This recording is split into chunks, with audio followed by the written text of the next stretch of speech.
中国最近唔但有空飘气球，即个军机甲军舰也拢一直来。咱国防部就侦测到军机8台、军舰3只，伫个咱的台海周边来活动。昨暝11点外，佫发现有一粒空飘气球超过咱的海峡中线。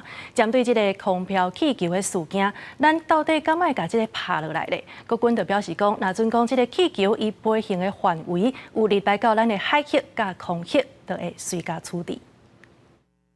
中央的空飘气球连续3天扰乱台湾，成员两方的紧张局势。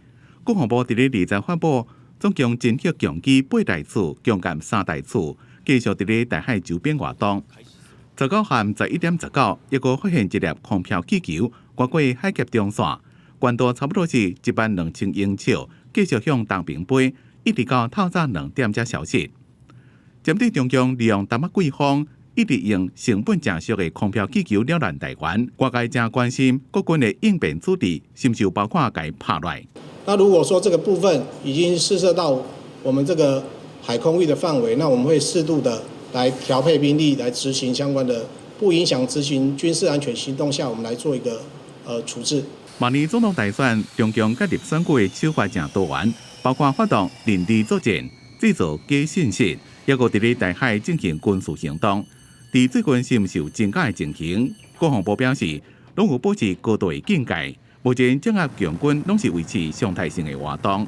不过国军又会伫咧大选期间加强戒备。最近我们观察共军仍然执行常态性的这个战备警巡，保持对台湾的一个军事压力。国军会持续的掌握适切的应处。目前来看，就国防相关的错假讯息，并没有特别升高的一个趋势。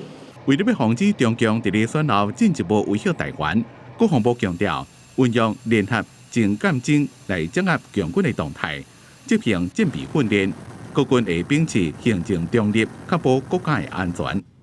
记者综合报道。